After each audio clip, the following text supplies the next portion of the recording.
Bonjour et bienvenue au podcast Les Éconos. Aujourd'hui, on parle d'un sujet qu'on a touché plusieurs fois. Par contre, on fait un petit rappel parce que c'est quelque chose qui peut être très avantageux pour les entrepreneurs, surtout si vous êtes un entrepreneur technologique.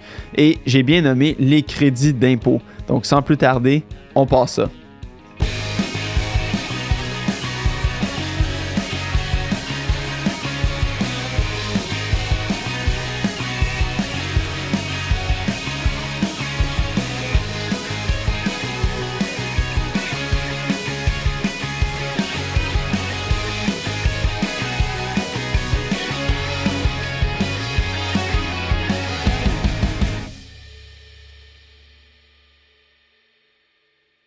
Donc, les crédits d'impôt, on en a parlé plusieurs fois à travers les différents podcasts qu'on a fait.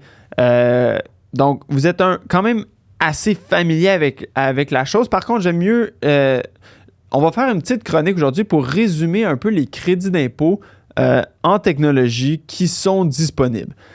En préface, là, mettons ça au clair, c'est pas tous les crédits d'impôt qui existent. Il en existe une multitude. Par contre, les trois que je vais nommer, c'est vraiment ceux qui sont le plus avantageux pour les entrepreneurs technologiques. Après ça, il existe des tonnes de subventions, il existe des tonnes de prêts, de financement pour les entreprises.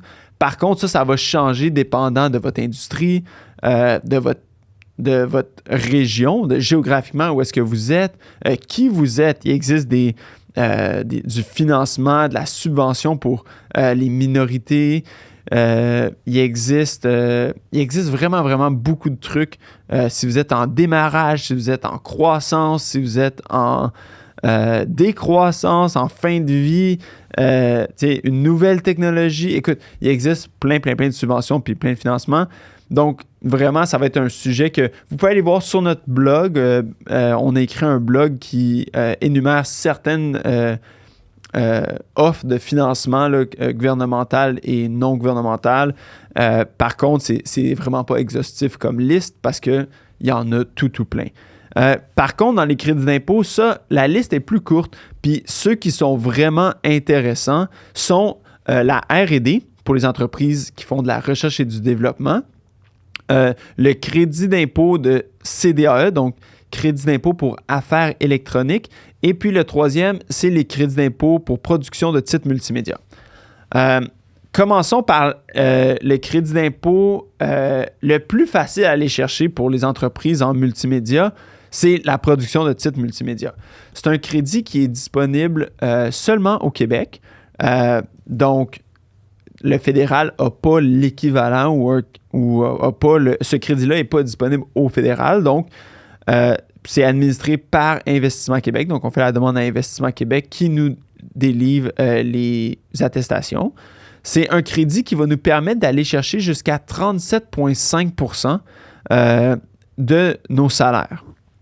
Le taux est plus bas, là, c'est à 50 % des dépenses de sous-traitants si on en a. Le taux peut être réduit si on n'a pas une version en français, dépendant aussi de un autre, si on est pour une société étrangère ou tout ça, les taux peuvent varier, mais on peut aller chercher jusqu'à 37,5 % de nos salaires. Donc, ça, c'est le point le plus important à garder. Puis, ce que ça demande, c'est d'avoir au minimum 3 médiums. Donc, ça peut être l'animation, la photo, le dessin, le son. Donc, si, par exemple, on est une société en jeux vidéo, c'est très facile d'aller chercher ces critères-là. La demande d'information, c'est assez simple. Il faut aller énumérer les salaires ou les dépenses qu'on a fait, que ce soit sous-traitant, salaire, sur quoi qu'on a travaillé, quelques petites questions là, par rapport à la commercialisation, fournir une maquette ou un exemplaire du jeu s'il est déjà été fait ou du produit multimédia. Puis, on peut aller le chercher assez facilement. Donc, 37,5 % de remboursement des salaires bruts. Donc, ça, c'est le crédit d'impôt multimédia qui, si vous êtes justement une société en jeux vidéo, on en fait beaucoup. C'est très rare que c'est refusé parce que vous avez accès aux critères. Le deuxième Le deuxième crédit d'impôt, qui est le CDAE pour affaires électroniques, ça, c'est un crédit qui est peut-être un peu plus complexe à aller chercher. Ça nous demande d'aller remplir, encore une fois, qui est une attestation là, qui est gérée par Investissement Québec. Donc, les formulaires se ressemblent quand même un tout petit peu. Puis après ça, une fois ça doit être attaché, comme le crédit d'impôt multimédia, je n'ai pas mentionné, mais ça doit être attaché avec notre fin d'année fiscale. Donc, une fois la fin d'année terminée, c'est là qu'on demande l'attestation des travaux.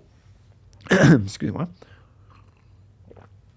Donc, le CDAE, pour affaires électroniques, il va avoir une liste d'activités pour les gens qui font des affaires électroniques. Donc, une liste d'activités de SIAN qui vont être éligibles. On doit avoir un minimum de 6 employés pour aller chercher cette subvention-là. Après ça, il y a plusieurs critères là, à respecter, dont le fait que ces employés-là doivent passer au moins 75% de leur temps. Puis sans entrer trop dans les détails, on doit quand même aller chercher une certaine éligibilité. Ce n'est pas juste de dire « OK, oui, on produit tel truc. Il faut qu'il y ait un certain nombre de temps, un certain nombre d'employés. » Mais si on est dans ces catégories-là, on peut aller chercher jusqu'à 30% de crédit d'impôt. Il y a 24% de ces 30%-là qui est remboursable, puis il y a un 6% qui est non remboursable, donc qui va seulement être imputable contre l'impôt à payer. C'est un crédit qui est quand même assez avantageux, qui est quand même, si vous êtes dans les nouvelles technologies, qui peut vraiment être appliqué à beaucoup de personnes.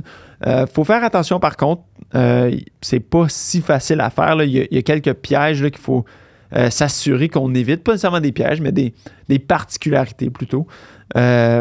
Donc, le crédit d'impôt CDAE, c'est vraiment notre deuxième choix parce que c'est quand même assez avantageux, 30% de nos salaires, si on n'est pas dans la production de titres multimédia. Le titre multimédia, c'est facile, c'est 37,5, donc un peu plus. Par contre, si on n'est pas dans ce domaine-là, puis qu'on est dans les autres domaines là, électronique, donc que ce soit, on est dans du développement logiciel, de l'intégration informatique, ce genre de trucs, ça, on va aller plus vers le CDAE. Le dernier crédit d'impôt qui est le summum des crédits d'impôt, mais qui est aussi celui qui est le plus difficile à aller chercher, c'est les crédits d'impôt R&D. Donc, crédit d'impôt R&D, on peut aller chercher jusqu'à 65% de nos salaires. Donc, très, très, très avantageux comme crédit. Par contre, ça doit être des salaires qui ont été mis dans un programme de R&D, donc un projet de développement, donc recherche scientifique ou développement expérimental. Donc, en technologie, il existe beaucoup d'incertitudes technologiques dont on va aller essayer de régler. Quelque chose qui ne nous est pas disponible. Une licence qui est cachée derrière un brevet puis qu'on veut essayer d'avoir le même résultat, donc on doit redévelopper nous-mêmes. C'est des trucs qui sont éligibles. On doit faire une description technique de notre projet, des dépenses qu'on a engagées pour ce projet-là. Ça peut être des salaires, des sous-traitants, des matériaux, ce genre de truc qui est accessible au crédit. Puis, on n'est pas récompensé au succès. Donc, un des challenges, des fois, c'est d'aller vraiment regarder le temps que ça nous a pris pour certains projets, puis d'évaluer les projets qu'on a essayé d'accomplir, puis peut-être qu'on n'a pas réussi. On est récompensé à l'effort et non au résultat. Donc, si jamais vous avez des projets dont vous travaillez, on peut aller demander le crédit R&D, même si on n'a pas résolu le problème, qu'on n'a pas réussi à utiliser la solution. Si on a passé beaucoup de temps, bien, ça vaut la peine d'aller chercher le crédit R&D parce que nos salaires vont être remboursés à 65%. Donc, ça, c'est quand même très, très, très intéressant. Par contre, il faut s'assurer qu'on fait la description technique, qu'on vient expliquer de façon claire et précise notre projet, que c'est un projet qui est admissible, que nos dépenses soient admissibles, puis que ça demande quand même un certain processus. Encore une fois, c'est fait avec la déclaration d'impôt. Donc, pas de demande d'attestation qui sont faites au préalable. Là, on fait vraiment la demande à même, la déclaration d'impôt. puis ça, c'est au fédéral et au Québec. Donc, jusqu'à 35% au fédéral, 30% au Québec. Ça, c'est un des crédits d'impôt qui est vraiment important parce que, il n'y a pas de limite. Donc, même si on est une ou deux personnes, on peut être éligible. Il y a le fait, par contre, au Québec, le premier 50 000 n'est pas admissible. Par contre, au fédéral, dès les premiers dollars, on est admissible. C'est sûr que si on a des tout petits projets qui ne requièrent que quelques heures, ça vaut peut-être pas la peine de passer le temps de rédiger la description technique, qui est à peu près 3 questions, peut-être 2000 mots là, au total. Donc, c'est pas très, très long, mais il faut quand même y penser, puis il faut être concis et clair. Donc, ça prend quand même un certain nombre de temps. Donc, à voir si ça vaut la peine. Donc, c'est vraiment les 3 crédits d'impôt qui peuvent être admissibles ou qui valent le plus la peine là, pour les entreprises technologiques. C'est bon, même si on n'est pas toujours admissible ou si on n'a pas de projet de R&D, c'est bon de toujours garder en tête qu'on pourrait être admissible à un projet si jamais une opportunité nous venait de dire « Ah, ben on n'est pas capable on n'a pas cette capacité-là ou cette technologie-là, mais on pourrait la développer, puis peut-être que le client ne serait pas obligé de payer pour l'entièreté ou pourrait payer pour l'entièreté, puis vous allez chercher un remboursement. Donc, parce qu'il y a cette subvention-là qui existe, c'est toujours bon à garder dans notre esprit que c'est disponible. Même chose avec le CDAE. Si on est éligible, mais qu'on n'a pas 6 employés, peut-être ça vaut la peine d'engager une 5e ou une 6e personne parce que tous les autres salaires vont être admissibles si on engage ces 2 autres personnes. Il y a de la flexibilité sur le nombre de personnes pour les entreprises en démarrage, mais ça, il faut vraiment le regarder. Là, c'est pas nécessairement du cas par cas, mais il y a certaines particularités là, qu'on peut aller chercher, mais c'est toujours bon à garder que oui, ça pourrait être du travail éligible si on a ces 6 personnes-là, puis le crédit d'impôt multimédia, si on est dans le domaine des multimédias, on y pense, c'est pratiquement un automatisme. Donc, si vous avez d'autres questions, comme je l'ai mentionné un peu plus tôt, allez voir le blog. Il y a beaucoup, beaucoup d'informations. C'est des programmes qui sont assez complexes. Il y a beaucoup d'informations, il y a beaucoup de ressources en ligne. Notre blog est un très, très bon début. Donc, allez voir ça sur notre site web, terrien-cpa.com. Sinon, entrez en contact avec nous, puis ça va nous faire plaisir d'en discuter davantage avec vous, puis de peut-être analyser votre situation, de dire lequel serait le mieux, parce qu'il y a des possibilités de mélanger la R&D au fédéral, le CDAE au Québec. Donc, on essaie de vraiment maximiser nos crédits d'impôt pour propulser votre croissance puis vous aider dans ce marché qui n'est pas toujours facile à naviguer. Donc, sur ce, merci de votre écoute et bonne journée.